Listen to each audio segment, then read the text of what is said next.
everyone, welcome to the channel Knowledge Star, Continuous Knowledge Excellence. My name is Nisha Masroor.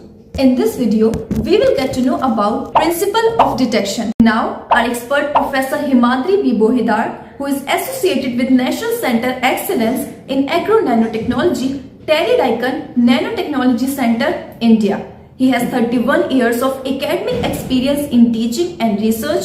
His area of expertise includes nanoscience and nanotechnology, nanobiointerface science, soft matter science, polymer physics and biophysics. We'll explain you in detail about this topic. So, to get complete information, watch full video without skip. This is the structure of the different alkanols I talked about. This is the sulfur group here. This is 2 carbon atom system, mercaptoethanol, 2Me is written there. And the beauty is this molecule binds very beautifully to gold because this is a very strong electron releasing ligand. It both binds to gold 1 and gold 3. Okay, now the protocol for detection is extremely simple, it is described here. So these alkanols are added to gold solution in this medium, glycine and sodium hydroxide medium at pH 10. And then they get adsorbed on the surface because of the gold sulfur linkage that is formed.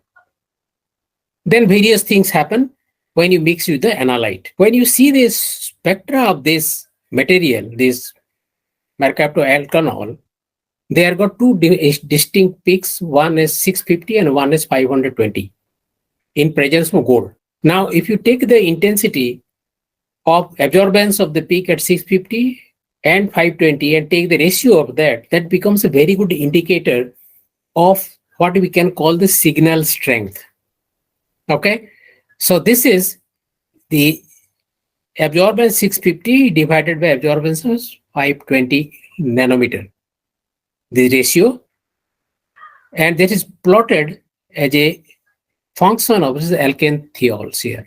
This is basically the mercaptoalkanol family, also called alkane thiols. And you see that for A, which is 2Me, with the ethanol, the signal peaks very nicely here at particular concentration, so it makes it detectable. For others, 4 and 6, the signal is really very high after a certain concentration, so it makes it detectable. And D is not really an excellent partner here, binding partner, so that you don't need to discuss about D here. It's intermediate here. So both B and C and A are good binding partners. So within B and C also we should choose only B. There is no need to go to a longer hydrophobic chain. So mercaptobutanol is the candidate, followed by mercaptoethanol. These are the 2 selected ligands that we are going to use. Wait. Are you worried about your project, training, dissertation, internship? Don't think too much because Nanoscience and Technology Consortium, in short NSTC, is giving you a golden opportunity to do the same tasks. NSTC also conducts workshops on amazing topics. So if you want to register in the workshop, the registration link is given in the description box below, or you may go to the website www.nanoschool.in where you can easily enroll in the workshops. So just check it out right now. Now, what is how the selective probing of this heavy ions take place here? Now you see, when you take the butanol, mercaptobutanol at the ligand, look at this figure here. This is the gold nanoparticle. You add the 4MB molecule to this. This is the thiol group there. Then they get coated on the surface of the gold nanoparticle. And then they form a cluster like this, because hydrophobic interaction is there, and you have a very nice cluster aggregated structure of gold nanoparticles there. Now, when you add mercury to this, or put it in a solution containing mercury ions, then the thiols, they bind selectively to the mercury and they leave the surface of the gold nanoparticle. So then they make a complex of mercury sulfur bonding is there, and they are separated from the gold nanoparticle from surface. Some amount of gold nanoparticle is still coated with the alkane thiol here, like 4 MB. But this has resulted in the disintegration of this aggregate. So after you add 4 MB, the solution will have certain color like this. And then you add mercury to this one, the color will change because the aggregate has dispersed. This is the story for detection of mercury. Now, if you go to the detection of lead, silver, and copper, this just the reverse happens. The binding ligand is 2Me, mercaptoethanol. They, as before, they bind nicely on the surface of this thing, and they don't really, because the hydrophobic group is shorter, the hydrophobic interaction is very, very weak compared to this one. So therefore, this is not strong enough to hold an aggregate.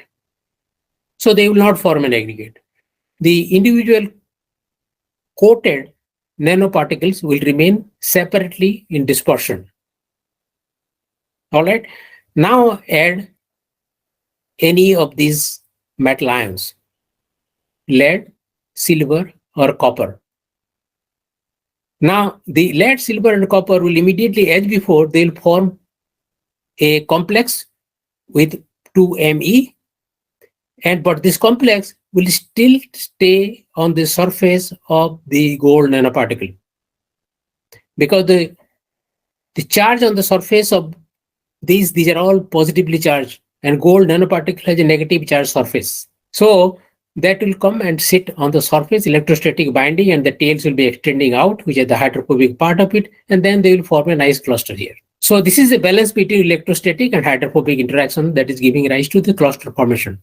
Compared to this, in this case, the hydrophobic forces are much, much stronger. Okay, so they formed the cluster earlier, but secondly, when they formed the complexes with the 4MB, these did not stay on the surface of the nanoparticle any longer, though they had different electrostatic charge, because the hydrophobic interaction is actually very strong here. That will not allow it to stay there, and then hydrophobic repulsion between these two things will also take it out. So no cluster formation will take place, whereas for a smaller hydrophobicity, the cluster formation will be favored in this case. And that will change the color of the material and giving rise to seeing the color change, and consequently, you are able to see or observe the sensing. I hope you like this video. Here, I would like to give you an important information that Nanoscience and Technology Consortium, or NSTC, organize the nanotechnology workshops on very interesting topics.